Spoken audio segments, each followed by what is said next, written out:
Bernard, donc, comme tu sais, enfin, moi en particulier, je m'occupe beaucoup des communs, des biens communs, comme une institution qui, à mon avis, est tout à fait vitale pour le futur de la société parce qu'elle maintient les ressources en état. Donc, moi, je crois que c'est une force néganthropique, je crois que tu dirais. Bien sûr, bien sûr. Est-ce que tu as aussi un rôle pour les communs dans la transition? Tout à fait.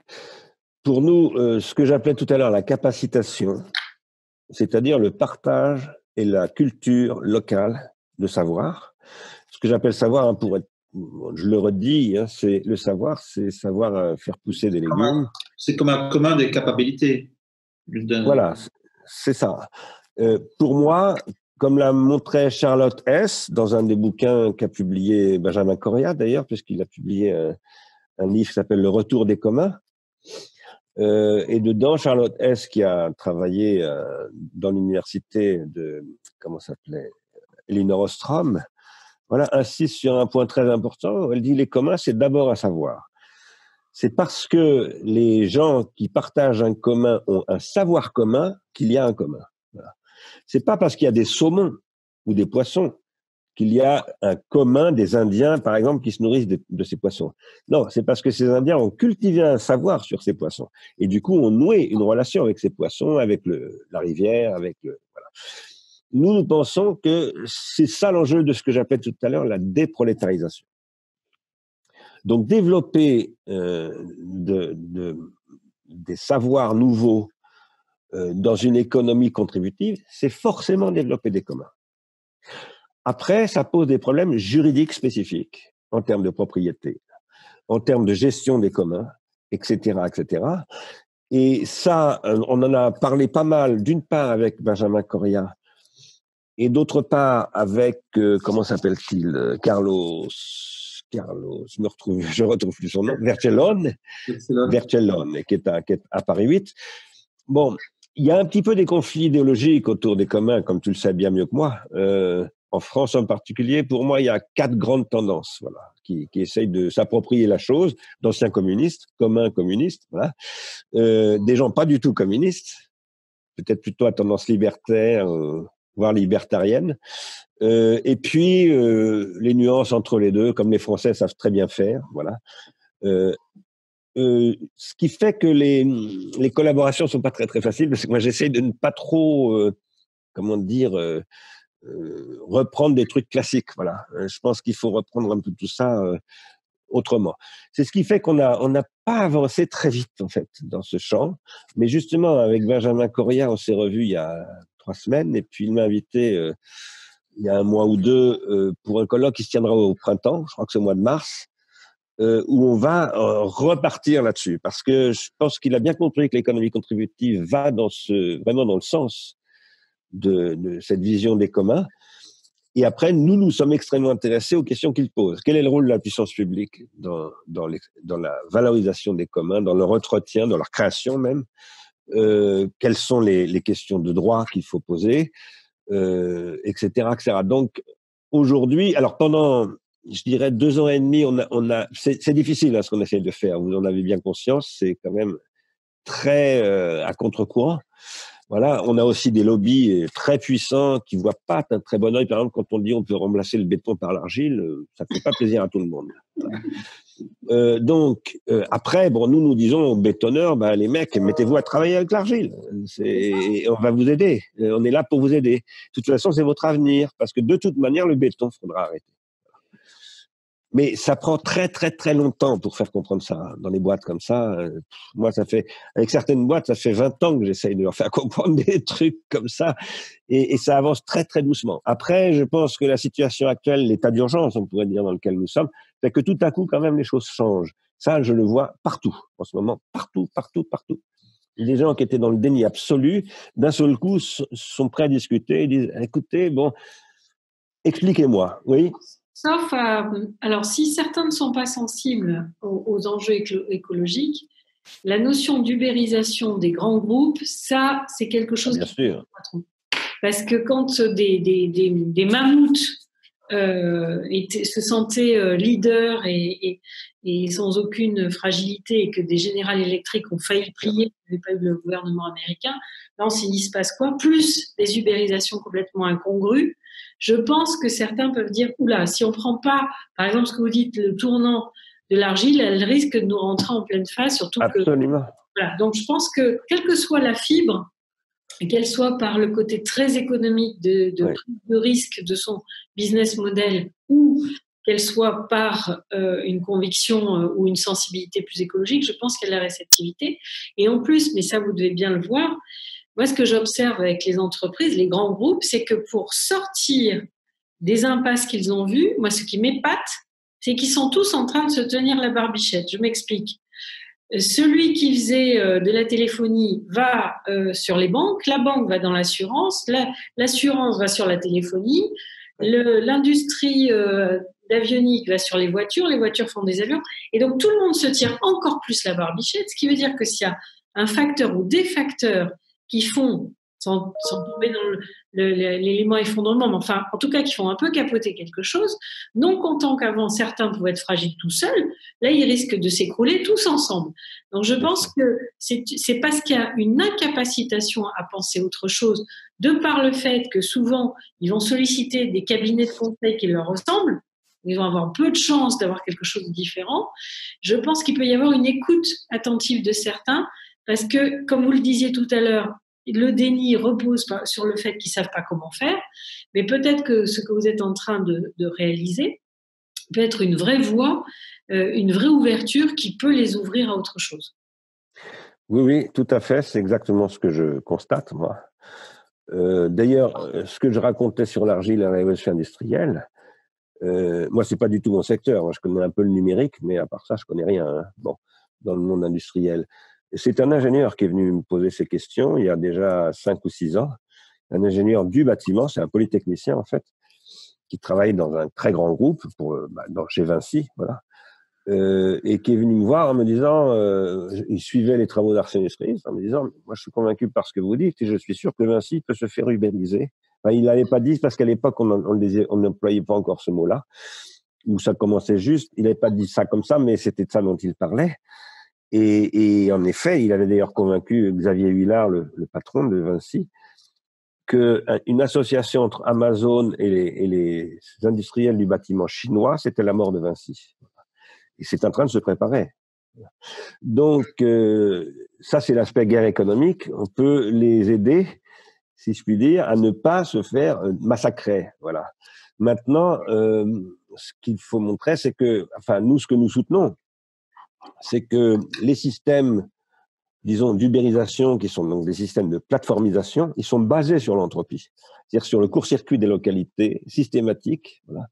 Et ils sont pas solvables dans la durée. D'abord, ils consomment des quantités d'énergie absolument colossales et totalement insupportables pour la planète, mais en plus, ils sont autodestructeurs. C'est pas pour rien quand même que 3 mecs très haut placés chez Amazon sont partis, donc en claquant la porte avec perte et fracas. Donc, il y a un truc qui tourne pas rond, hein, dans la Silicon Valley. Donc, nous pensons qu'il faut développer un macro-modèle nouveau qui va valoriser des communs. Je reviens au sujet, à la question de Michel, sachant que les communs, ça peut se définir de toutes sortes de façons différentes.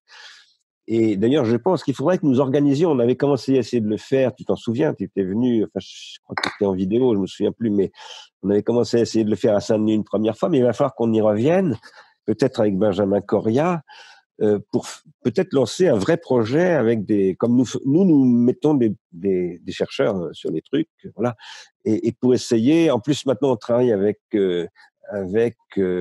Alain Suppiot, donc un grand juriste, voilà, qui croit beaucoup à ces questions, à la question des communs, et qui a un très grand savoir de l'histoire du droit et de la prospective du droit. Donc, voilà, je pense que ce que nous essayons de faire, nous, ce sont des plateformes territoriales, pas des plateformes déterritorialisées, des plateformes territoriales qui reviennent avec le principe de réalité, voilà, et avec des prises de terre. Voilà. Ce que vous pointez est essentiel. Moi, je connais un tout petit peu plus sur la question du droit de la nature avec Valérie Cabanès, mais il est évident que nous ne pouvons pas porter des alternatives, quel que soit le nom, si on ne travaille pas sur les institutions et sur le droit. Parce que c'est ça qui est important à un moment donné. Bien sûr. Quand on veut avancer, on vous dit, vous n'avez pas la procédure machin, les formats trucs, les documents de bidule, vous êtes dans l'illégalité, etc., etc. Donc, si on n'embrasse pas tout ça aussi avec le droit, on n'aura pas les moyens. Ce qu'on a lancé en Seine-Saint-Denis, excuse-moi Michel, juste un mot, et on est en train maintenant de discuter avec Territoire Zéro Chômeur de longue durée, c'est-à-dire avec des gens qui ont travaillé sur des projets de réaffectation de ressources, je dirais, pour des chômeurs de longue durée et redémarrer les choses, et ils ont obtenu de vrais résultats. En ce moment, nous discutons beaucoup pour nous associer, en fait, parce que nous sommes un petit peu ce qui arrive après, là, l'action qu'ils ont lancée. Mais nous sommes en train de discuter parce que notre revendication, c'est de créer un revenu contributif. Je ne l'ai pas dit jusqu'à maintenant, mais ça, c'est très important. Ce revenu contributif, c'est pas le revenu universel, hein, c'est tout à fait différent. C'est complémentaire, cela dit. Le revenu contributif, c'est un revenu qui valorise le travail hors emploi, comme chez les intermittents du spectacle, et qui est conditionnel. C'est-à-dire que il faut à un moment donné arriver à valoriser le savoir qu'on a acquis dans un emploi. Ce que les intermittents appellent un contrat, une prod, etc., etc.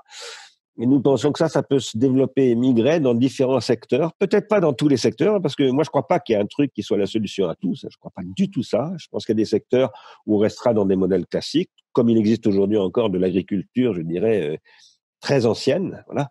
Et voilà. Mais je pense pas qu'on ait une solution à tout, du tout. Par contre, je crois que il faut changer le droit du travail pour permettre de développer ce régime des intermittents.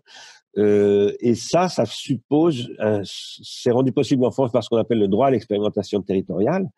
Et donc, on n'a pas encore revendiqué ce droit. C'est prévu dans le programme, mais on ne l'a pas encore revendiqué parce qu'il faut être prêt pour le revendiquer. C'est-à-dire qu'il faut être prêt à démontrer qu'on va y arriver. C'est très intéressant parce qu'en Italie, il y a eu le changement de la Constitution pour introduire la subsidiarité. Tout à fait. Pendant 10 ans, ça n'a pas été employé. Oui. Et donc, après 10 ans, c'est Bologne qui a fait la première réglementation sur les communs urbains qui était basée sur cet article de la Constitution. Il n'y avait personne qui l'avait utilisé auparavant. Tout à fait.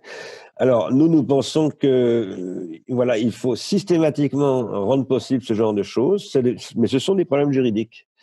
Un des grands enjeux des communs, c'est la propriété collective, et une nouvelle forme de la propriété collective, et comment la propriété privée peut s'articuler avec la propriété. Parce que moi, je ne souhaite pas la disparition de la propriété privée.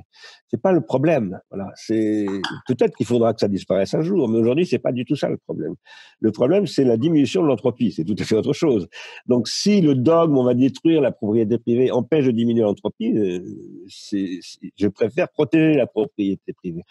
Donc, en fait, ce que je crois, c'est qu'il faut les articuler. C'est-à-dire qu'il y a c'est comme ça se passe dans le champ du logiciel. Voilà.